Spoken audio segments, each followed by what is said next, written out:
Without using the right ventricle. So there's there's three parts to that, because the heart tissue is always the one that everybody screws up.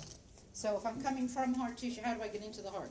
Coronary sinus. I'm gonna use the coronary sinus. Okay, then I'm gonna go through the heart. Second part of the question, I'm not using the right ventricle, which means I have to use the foramen ovale. And then when I come out the aorta, the third part of the question is, which exit do I use to go back to heart tissue? And it'll be your coronary arteries. Okay. But everything in between's the same, just not using the right ventricle. Exactly.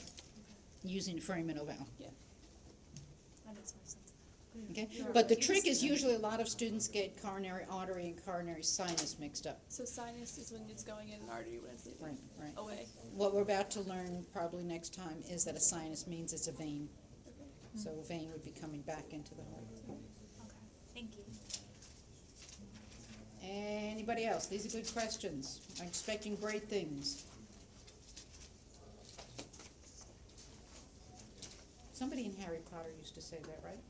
So, the action of epinephrine is just to prolong the sympathetic nervous system's response, right? And we can't be we can give specific examples, but, you know, it depends on what the sympathetic nervous system would do, so. Norepinephrine, is it the same action? We're gonna 'Cause bunch that's it what I had in together, my notes. yeah. We Okay, I bunch wanna them make together sure at it this wasn't level.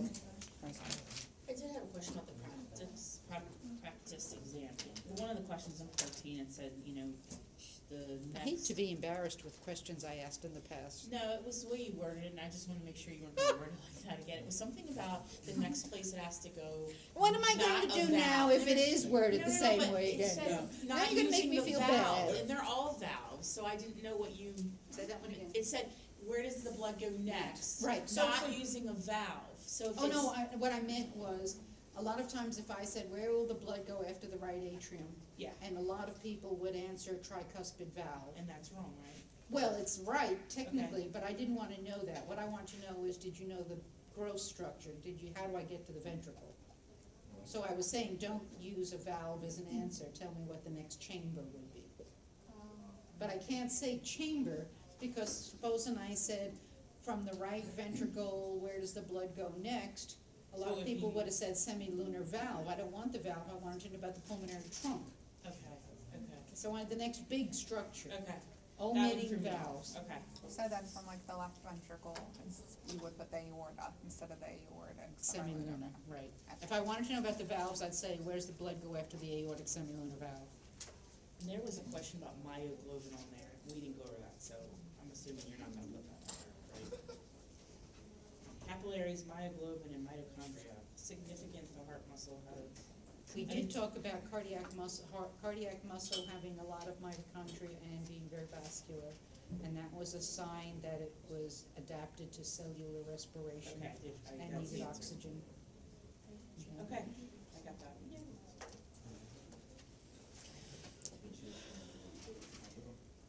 That's it for me. Anybody else? Oh, goody. Okay. So let's talk a little bit about the next unit, which is blood vessels. So this is below the line on the page. We're not having this on the exam.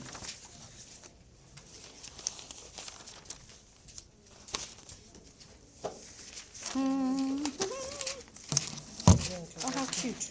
Oh, there it is.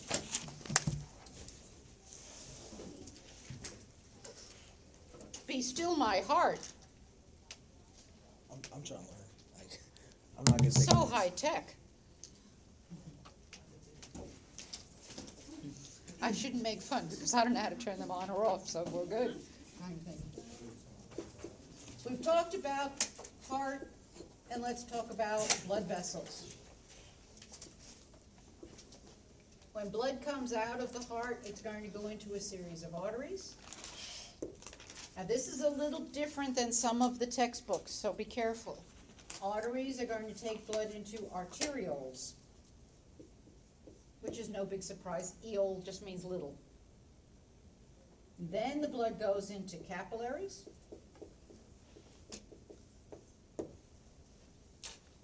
When blood is finished in the capillaries, it comes back into venules, and eventually back into veins, which take blood back to the heart.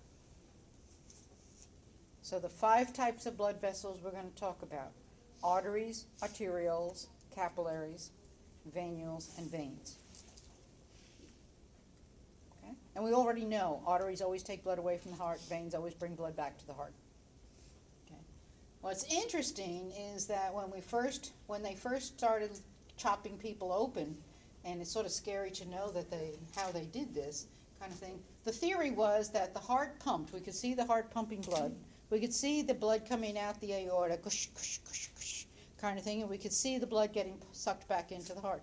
So we knew there were arteries and there were veins and there was a heart, and we thought otherwise the blood just sort of sloshed around like clothes in a washing machine, and we called that an open circulatory system. A lot of animals do have open circulatory systems. But it turns out arterioles, capillaries, and venules are microscopic.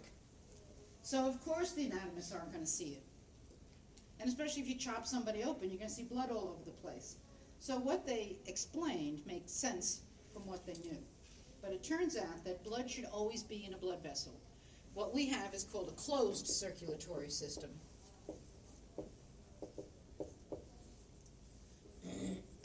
So what it means, and this sometimes bothers me, it means if you see blood, something's wrong.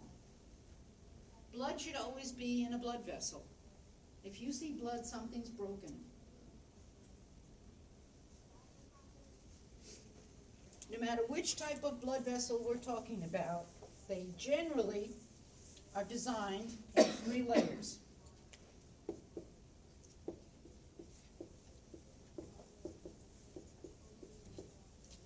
And this is going to be the pattern that we actually already saw in the heart, but we're going to see it over and over again in all of the systems.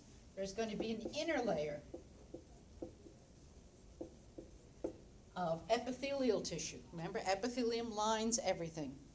The epithelium that we find on the inside layer is called the tunica intima, which makes me feel like underwear or something. The tunica intima, and it is made up of simple squamous epithelium.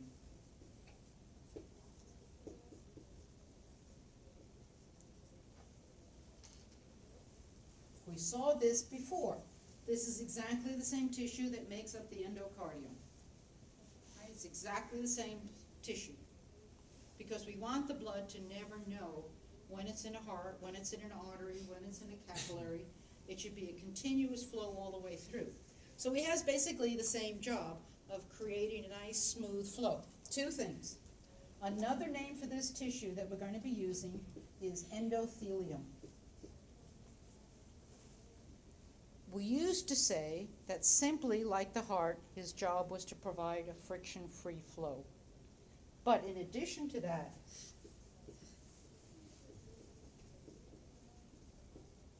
that's one function. It turns out that it also releases growth factors that encourages capillaries and blood vessels to regenerate. Okay? It's going to encourage blood vessels to regenerate. We're actually pretty interested in this because one of the characteristics of tumors is that they're very, very vascular. If we can find a way to inhibit this, then the cancers can't grow enough blood vessels to thrive, and that's one way of killing a tumor. It's been very successful on some kinds of cancers, inhibiting the blood vessel growth. And then the third thing we find endothelium, simple squamous epithelium, does is it produces anti-clotting factors. So that inner layer of blood vessels has some important functions, not just to be a smooth surface, but also to encourage repair if there's a break, and to encourage blood flow so that there isn't any clotting. Okay, but that's our inner layer. Middle layer of our blood vessels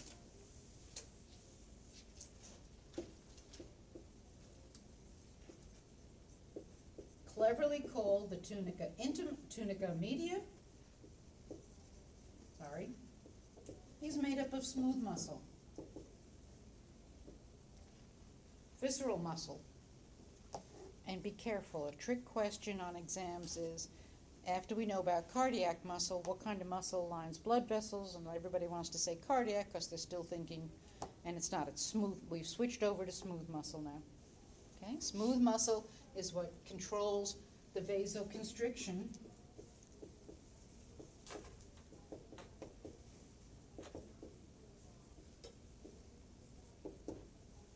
And if we did the geometry on it, we would find that just the slightest change in blood vessel diameter, significantly to the fourth power, changes the amount of blood flow in a blood vessel. So a little bit of constriction or a little bit of dilation significantly changes the amount of blood flow to an area, kind of thing. So that's going to affect not only blood flow, or what we would call perfusion. Perfusion is the amount of blood that goes into an area. The best example is if you had a tourniquet on a person and then you loosened it, the tissue would perfuse. The tissue would have blood flow back into it. So blood perfusion is just the flow of blood into an area. But it's also going to affect blood pressure.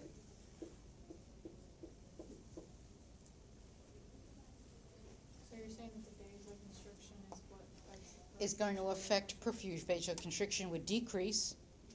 Dilation would increase the amount of blood flow. But there's a difference between volume of flow and the pressure. Those are two different factors, but both of them are affected by this ability to change diameter. And we knew that blood pressure thing, because remember, what's another name for ADH? Vasopressin, so that when it constricts, it's going to bring up your blood pressure. So we know that this factor, it's not just a matter of directing blood one place or another, it's also going to affect blood pressure. So we're going to come back to him too. The outer layer of any blood vessel is called the tunica adventitia, and he's made up of fibrous connective tissue. His job is just to be a tough outer layer.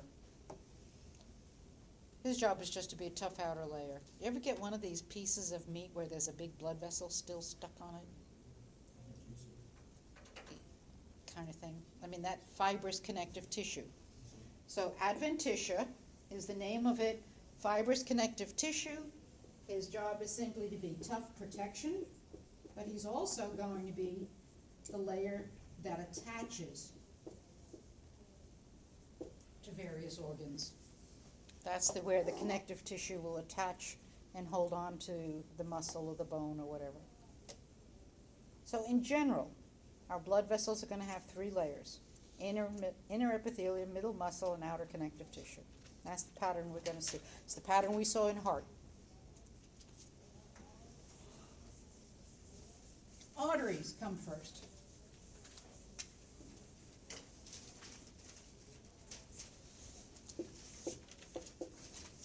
Arteries are going to have three layers. All three layers are present. They're well developed.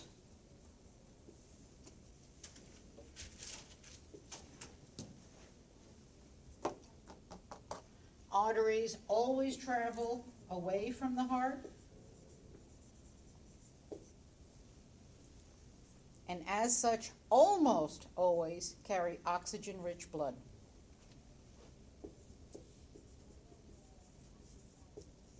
What's the exception so far? The pulmonary arteries, okay? Pulmonary trunk artery. When we get into fetal circulation, we'll find out that the umbilical arteries are another exception. Yeah? What's that say after 3 layers? It's 3 layers, well developed. Okay? So when we see an artery, it stands up, it's very defined. Veins tend to collapse, arteries stay rigid. We're going to move blood away from the heart. It's always going to be, almost always going to be oxygen rich, with just a few exceptions. Okay, we have, are we good? Are we good? Except for the pulmonary so far. We'll get another exception a little bit later. Arteries come in 2 flavors. Some books vary a little bit on the name, but that's okay. Elastic arteries are the large arteries right around the heart. And it just means that they have an extra layer of fibrous elastin in their outer layer. They're literally called elastic fibers because they are, what do we want to call it? They can recoil. It's going to be your aorta, and it's going to be your carotids. Elastic arteries are the arteries that come right outside the heart. And they have extra elastic fibers, gives them extra elasticity. Because think about it, when blood comes out of the ventricles, it's a big wumpa of blood. So we want the arteries that receive it to go, but then to snap back into place and act like mini ventricles, pushing the blood even further. So the arteries that are right outside the heart, receiving that maximum pressure blood, are going to be elastic arteries. Because they have an extra layer of elastin, and they can snap back into place and help push the blood further away. That's one of the problems people have when they have hardening of the arteries. They don't have that snapback effect. They're just rigid walls, and therefore it's harder to empty the heart. And therefore the person has less cardiac output. Okay. So, elastic, just a few of them, the aorta and the carotids. Distributing, one book says, it's basically all the other arteries, and we can recognize it because they're named for where they're going. So if we say renal artery, it's going to the kidneys. Femoral artery, it's going to the femur. So distributing arteries just means they're named for where they're going. It's everybody else. This is the big thing, is that the elastic arteries have that recoilability. Because that's what's going to keep us alive. Okay, so what we're going to do is we're going to go through arteries. This is going to be either one big diagram or it's going to be a series of diagrams. Arteries that we need to know and love. Since this is a small board and I'm getting shorter by the day, we'll put our heart down here someplace. And we'll start talking about, first off, the aorta. Drops down behind the heart. First branches off the aorta. So we have the aorta. And then we have, who's the first branch off the aorta? Left and right coronary arteries. Feed the heart.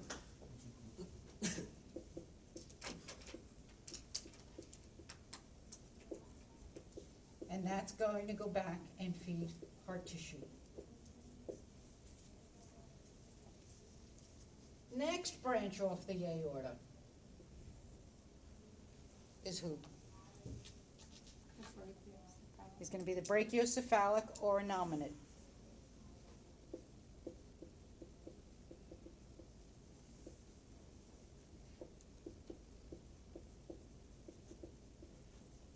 And we know that that's going to split into one branch going to the brachium and one branch going up to the head.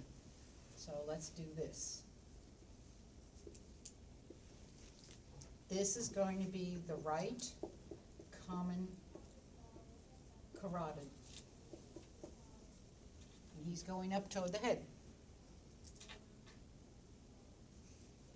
But let's go out to the arm first. The brachiocephalic, as soon as they've given off this branch, he becomes the subclavian artery, which tells you where he's going. He's going under the clavicle and out to the arm. Okay, so the brachiocephalic, we haven't said anything new. The brachiocephalic splits into a common carotid and a subclavian. But let's add something new. Off the subclavian comes a smaller artery, and he's called the vertebral artery.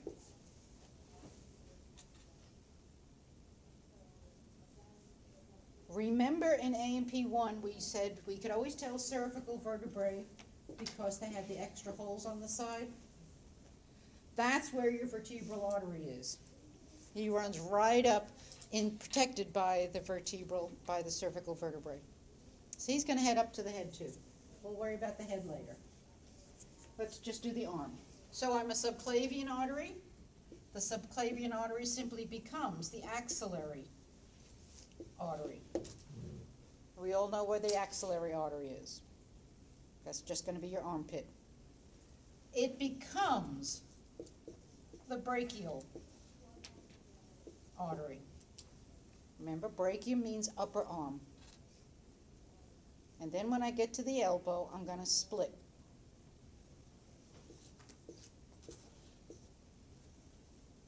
Remember that we are always anatomically correct. So that means thumb side is lateral. That makes this the radial artery, and this is the ulnar artery.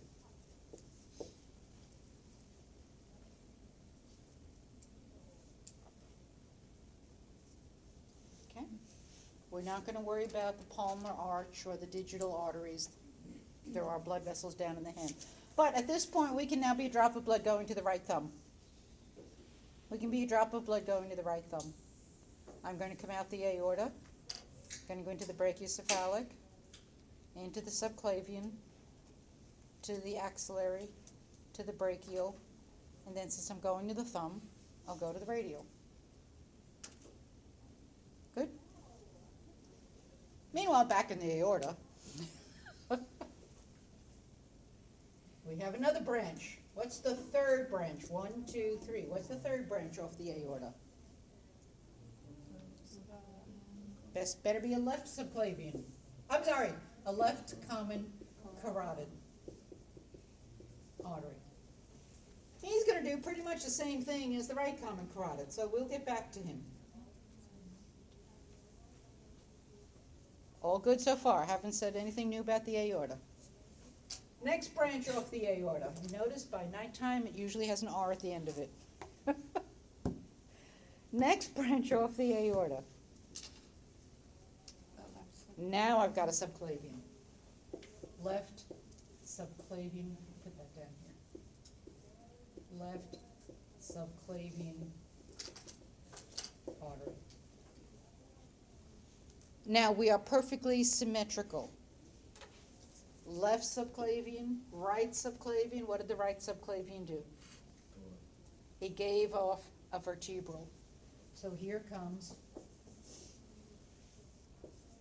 a left vertebral artery going off to the left side of the head. And the rest of the subclavian does what any good subclavian does. He becomes an axillary. He becomes a brachial, and then he splits. Outside is going to be radial, inside is going to be ulnar.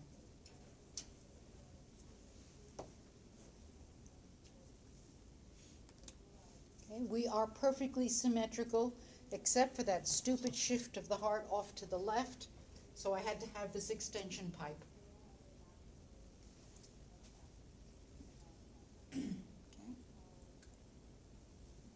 So now you can be a drop of blood going to either hand.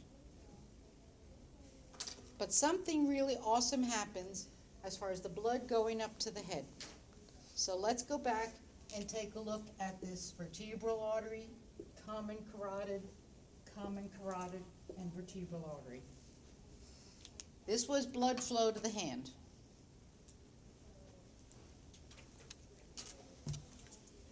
I need to move the diagram down.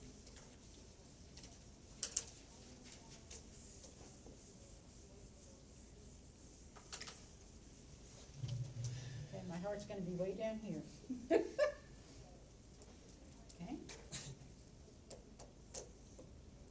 I'm going to have my brachiocephalic, but what's most important is here's my right common carotid. Here's my right vertebral artery. Here's my left common carotid. Here's my left vertebral artery. Everybody realize that what I just did is I took the blood vessels from the previous diagram that are going up to the head. Okay. Common in vessel vocabulary means I'm going to split. the two common carotids are going to split into an internal and an external carotid. Internal means I go deep, external means I go superficial. So let's do that. Internal carotid, external carotid. Okay, internal is going to head, I'm going to put it in parentheses because it doesn't go there directly. Internal carotid is going to take us deep into the head, and we're going to head for the brain. The external carotid is going to run superficially up the head. So he's going to send blood to my scalp, to my face, to all the superficial structures. So we're going to go superficial head. If I wanted to go to the ear, I'd use the external carotid. Scalp, external carotid. All the superficial stuff on the right side of the head. Okay. Same thing with the left common carotid. They're not very clever. Split. The internal carotid is going to head for the brain. The external carotid is going to go up the left side of the head.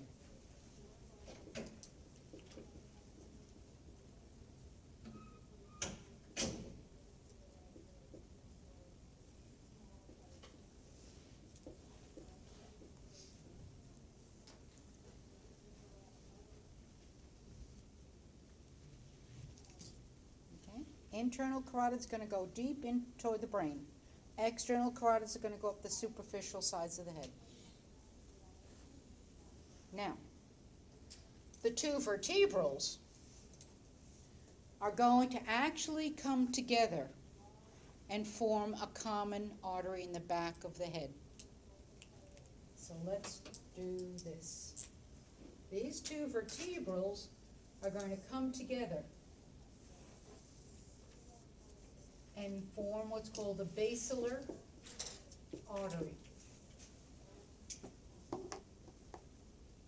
They join together in the back of the head, and they go in through the foramen magnum toward the back of the brain. They're going to come together as the basilar artery. They go through that foramen magnum, whatever. Okay, so I've got two vertebrals that are going to come together and make a basilar. Look what else I have. I have an internal carotid headed for the brain, and I have an internal carotid. So I have three. 1, 2, 3 blood vessels that are headed toward the brain. I have the basilar, which is made up of the two vertebrals. And I have the two internal carotids. None of them gets to the brain. What they're going to do instead is a stroke of genius. They're going to make a traffic circle. They're going to make a traffic circle, which apparently is very popular in Cecil County now. They're going to form a great big arterial circle that's called the circle of Willis. The circle of Willis is going to accept arterial blood from three places: the internal carotid, the basilar, and the internal carotid. And they all simply form, internal on the right side, basilar from the two vertebrals, and internal from the left side. So there's three arteries feeding into the circle of Willis. It's all arterial blood. It's all oxygen rich.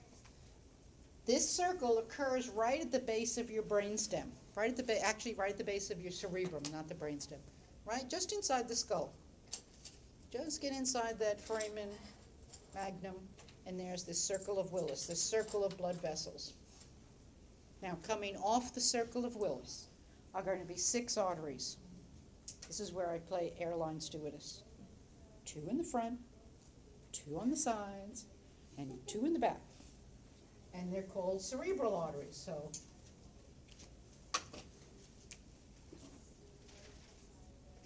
2 anterior cerebral arteries, 2 on the side, lateral cerebral arteries, and then 2 in the back, posterior cerebral arteries. Can you repeat that, please? There are 6 arteries coming off the circle of Willis. 2 in the front, the 2 anteriors, 2 to the side, 2 lateral cerebrals, and 2 in the back, 2 posterior cerebral arteries.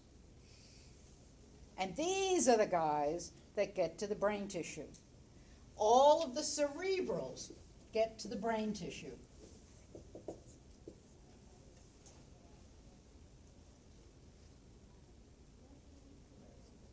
And 2 anteriors, 2 laterals, 2 posteriors. Look at what happens if we go back to A&P2 for a minute and think of our cerebrum from a side point of view. Remember, we have frontal, parietal, occipital, temporal. 1, 2, 3, 4. Don't worry about the insulin in the front. Here's my circle of Willis, also known as cow.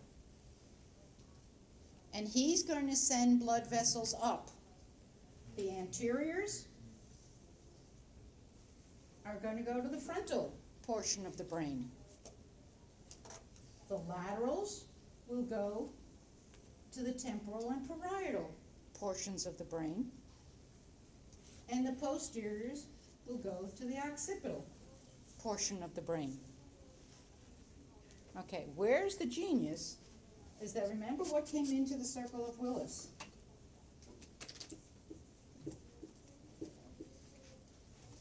Basilar, internal carotid, internal carotid.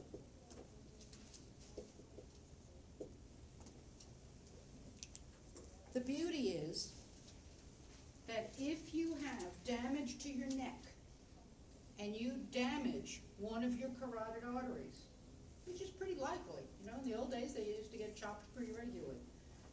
If we do damage to a carotid artery, we are still going to have blood going into the circle of Willis from 2 other major arteries. So the cerebrals who are feeding the brain never know they're missing anything. They never know they're missing anything. You think you're so clever.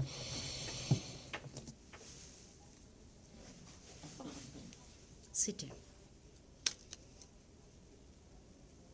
Good boy. That's what the circle of Willis is all about. Instead of having a hey, sit. Instead of having a carotid go straight to a certain portion of the brain, and therefore if it was damaged, that portion of the brain would die. What we have is backup. We have 3 major arteries pooling their blood in the circle of Willis. And so we can wipe out the basilar. Oh, we can wipe out, in fact, a friend of mine just had 90% occlusion in his carotid artery. Still went to work every day, kind of thing. Because even though one of the carotids wasn't working, the other 2 gave the circle of Willis, and therefore the cerebral arteries, enough blood for the person to function. Okay? I think that's brilliant. Now on the other hand, so if you have a stroke in a carotid, you can still get to the hospital. If you have a stroke or blockage to a cerebral, you've lost it. Okay? A cerebral blockage means that that portion of the brain isn't going to get the blood and it's going to die. So this is pretty clever, having a circle where we can pool all the blood from these 3 dangerous, really precarious areas, kind of thing. So nearly headless Nicholas had no explanation. I mean, he still had at least 1 blood vessel going to his circle of Willis. Would that cause a stroke? A stroke is basically, yeah, when you do damage. But the cerebral would cause the stroke, Okay. not the carotid. I mean, here's this guy, in fact, that's what happened. he had 90% carotid blockage. They scraped it out, but a little piece broke off and went up into the cerebrals. So he's not as happy as he thought he was gonna be. Okay, but that's because it went to the cerebral and didn't just get caught in the circle of Willis, which would have been nice. Yeah, Does the blood in the artery travel faster than the blood in the veins? it's under higher pressure. Because of So- the oxygen? Well, only because it still has the push of the heart. I mean, if you were to push somebody down a hill, it would go fast, but by the time that push had to get you back up the other side of the hill, it would be much weaker. So, arteries and then veins. By the time we get to your veins, there's almost no pressure. Okay, so now we can be a drop of blood going anywhere in an arm or a head. I can be a drop of blood going to the left ear. I come out the aorta. Let's see if we can figure this out, and I've only had 2 cups of coffee. Okay, I'm coming out. I want to go to the left ear. Okay, I'm going to come out the aorta, left common carotid, external carotid to the superficial head. Okay. Right. Yeah. No, I was, no. You good, Andrew? Same You- thing. What? You okay? Yeah, it was, I thought. Okay. Never mind. Yeah. No, I want to go. Okay, hang on. I'm coming out the aorta, going to the left because I'm going to the left ear, Yeah. superficial head. Now, let's go to the right frontal lobe. Ooh. I want to go to the right frontal lobe of the brain. That's an essay question. Because I can choose several different pathways. That's the beauty of the circle of Willis. If I want to go, and I better write it down because I can't remember anything. If I want to go to the right frontal lobe, I could come out the aorta to the brachiocephalic, to the subclavian, to the vertebral, which takes me up to the basilar, to the circle of Willis, and then I have to stop and think, okay, what exit do I get off this traffic circle? I want to go to the right frontal lobe. So I'm going to go to the right anterior cerebral artery. That's a given, you have to get there. But I can get to the circle of Willis this way too. I can come out the aorta to the brachiocephalic, come up the common carotid, to the internal carotid, to the circle of Willis. Right anterior cerebral artery. Or I come out the aorta to the left common carotid, to the internal carotid, to the circle of Willis, to the right anterior cerebral artery. The answer is always going to be the same. To get here, I have to go to the right anterior cerebral artery. But I can get there 4 different ways. Use the left vertebral to the basilar, to the circle of Willis. Use the right vertebral, basilar, just symmetrically. Right vertebral, or we can use the right carotid to the internal, to the circle of Willis. Or we can do the same thing over here. Left common to internal carotid to the circle of Willis. Or we could go out the left subclavian to the vertebral, to the basilar, to the circle of Willis. I got to get to the circle of Willis. There's 4 ways to get there. And then once I get to the circle of Willis, I have to pick which cerebral artery I want to go to. Which means we do have to remember our basic cerebral anatomy from A&P1. Okay? So that's how to get to the head. Or the arms. Now, let's see what happens if we want to go away from the heart, but below the heart.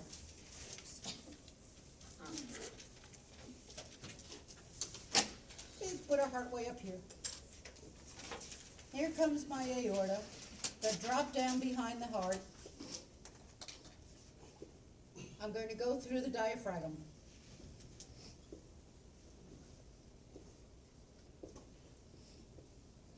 But before I go through the diaphragm, there's a couple of arteries that come off the thoracic area of the aorta.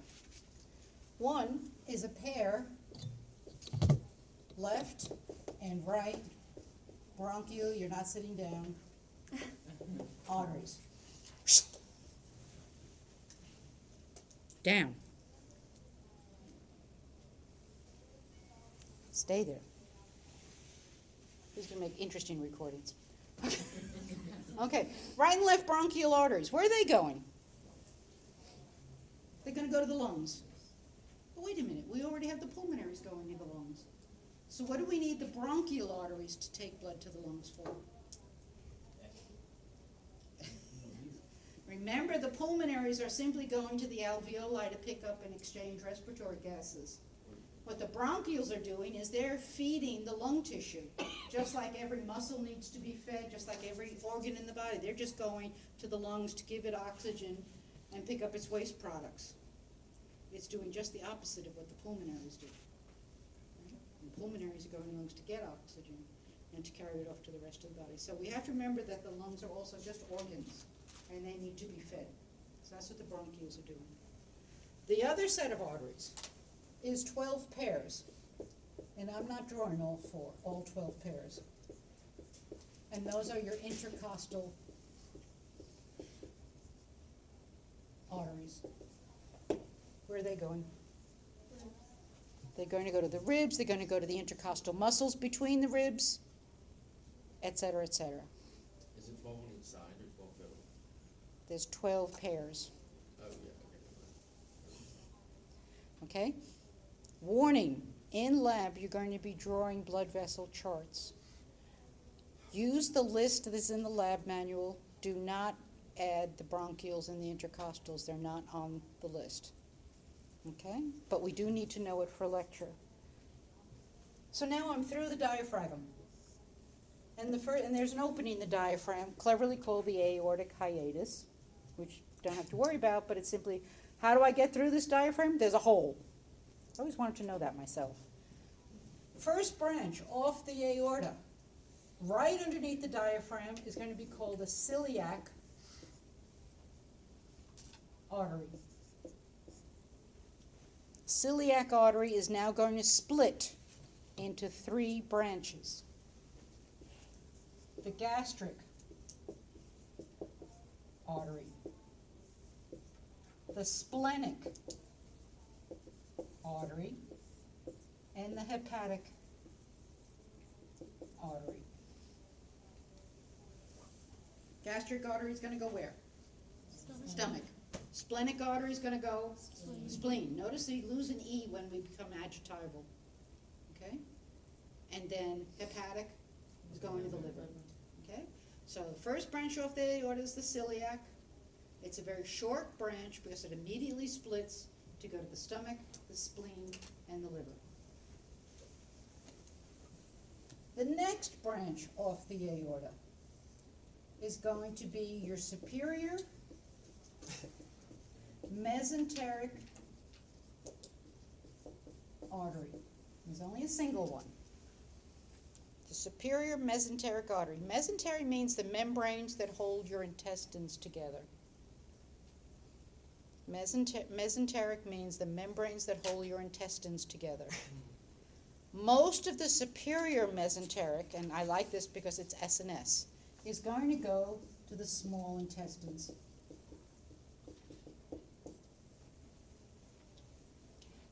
So the superior mesenteric artery, we're going to say, goes to the small intestines. Then we're going to have a pair of renal arteries, left and right renal arteries. They're going where? Better go to a kidney. Then I'm going to have left and right, another pair, gonadal arteries. For the ones that left and right, that's a left and right adrenal. Left and right renals, and then we have another pair, left and right gonadals. You can call them ovarian or testicular if you want to, but gonads fits two.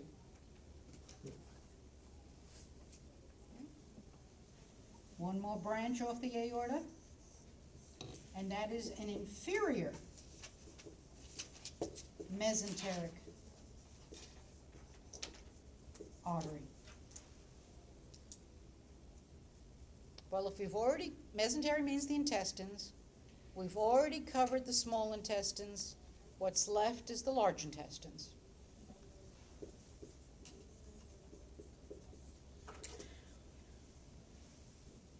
Okay? And after that, we're pretty much in the small of the back. The aorta stops. The aorta stops pretty early on, and it splits into two common iliac arteries, a right and a left common iliac artery, one for each leg. The good news is the legs are perfectly symmetrical. So here's my aorta, and I'm going to split. Let's just follow one side. Here's my left common iliac artery. Common means I'm going to split. So this common iliac artery is immediately going to split into a small branch called the internal iliac, and a much larger branch, the external iliac. Same thing happens on both sides. The internal iliac artery is going to feed your bladder and your lower reproductive structures. This is going to feed your bladder. It's going to feed the uterus. It's going to feed the prostate gland. So it's going to feed the lower internal reproductive structures. It's going to feed the lower urinary tract structures. The rest of the iliac, the external iliac, is going to become the femoral artery. And as such, he goes out into the leg. But please be careful when you draw your diagrams. This is the torso. Unless, of course, your bladder is somewhere down around your knees. This internal iliac is still inside the torso. It's not until this guy becomes the femoral that I'm moving out away from the torso and I become the femoral artery. Femoral is simply going to then become the popliteal artery. So remember, popliteal means the back of the knee. And then I'm going to split. Now this one's tougher because I'm going to split and I'm going to become an anterior and posterior tibial, which I cannot draw on a flat board. So let's just arbitrarily pick one and say this is going to become the anterior tibial artery. For some reason, students get this one confused. Anterior tibia, that's called your shin. The blood vessel that goes down the anterior surface of your leg is going to go to your toes. He's going to go down the front of your foot, and he's going to go down toward the toes. The posterior tibial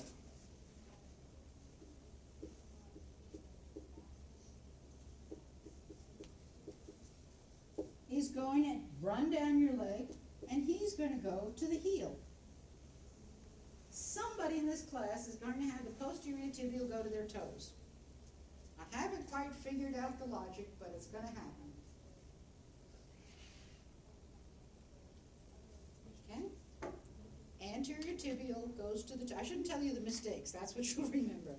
Anterior tibial is going to run down the shin. It's going to go to your toes. The posterior tibial is going to go down your calf, the back of your lower leg, and you're gonna go to your heel. Now, there's one more blood vessel in the leg. Yeah, When we talk about the external iliac, external. It's still part of the aorta, right? No, here's the aorta up here. Okay. Aorta stopped, and it branched into Okay, so that everything else from below the external is your own arteries, okay? There's one more branch, and he comes off the posterior tibial. And he's called the fibular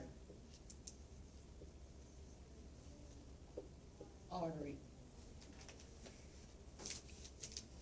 Where's your fibula? He comes off the posterior tibial.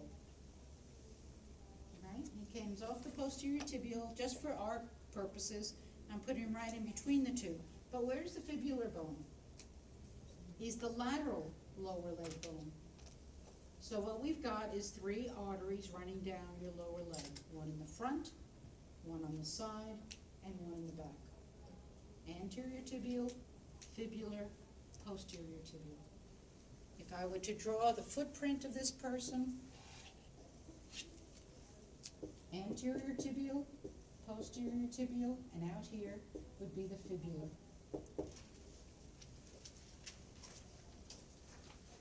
Okay? So, the world is our oyster? We can be a drop of blood going anywhere. Get me to a stomach. Get me to a kidney. Get me to a knee. Ah! Right? The good news is that after this exam about the heart, all we have to do in a circulation pathway is say, heart! Because now I want to know how to get from the heart to a kidney. How do I get from a heart to a knee? How do I get from a heart to the right thumb? So you just start with heart, and then you say aorta, and let's go to a kidney. That one's an easy one. I'm going to come out the aorta. I'm going to keep going down the aorta until I get to a renal. Kidney. Okay? Get me to a knee. I come down the aorta to the common iliac, to the external iliac, to the femoral, to the popliteal. Oh, so they just continue, they didn't change as you go down? It's just a regional name. Okay, it's not like separate, it's a separate artery? Nope, it doesn't stop and start. It's just one continuous blood vessel that we're just naming by where it is. So why can't you go from the celiac to the whatever I say? Hepatic? Yeah. I didn't want to go there. I wanted to go to the kidneys. So I'm going to the renal. But the hepatic, that was. If I want to go to the liver, okay, if I want to go to the liver, then it will be aortic, celiac, hepatic. I don't know why, but just in case anybody wants to go to the spleen, kind of thing. Nobody wants to go to the spleen, kind of thing. But it's discount airfares, I hear. Okay, so we're going to go aorta to celiac to splenic. Arteries, we're going to find out, are pretty straightforward, except for that brain stuff. All right? Everybody have some idea of what we're going to be expected to do after this exam next time I see you. So next time I see you, the only thing we're doing is an exam. Okay. Wednesday night lab, before you get traumatized. You'll have a new teacher. His name is Cheyenne Hillsgrove, kind of thing. So Wednesday night, tonight is Chrissy's last night. And so we've got Cheyenne coming in on Wednesday night, and you'll be starting your blood vessel diagrams, you'll be doing your arteries. Okay? So, nobody gets traumatized by new faces in front of the room. There's just one thing one other thing I wanted to ask. Yeah, For the hang on. exam, for the, Not you. three anatomically accurate statements for the location of the heart. Okay? Like I got superior to the diaphragm, and, so left side of the chest is one of them? Left isn't a direction, isn't a regional, isn't a, okay? We could say deep to the ribs, deep versus superficial. Okay. we could say anterior to the vertebral column or posterior to the spine. That's, yeah. Okay? Thank you. Okay, everybody gets to go away. Sweet.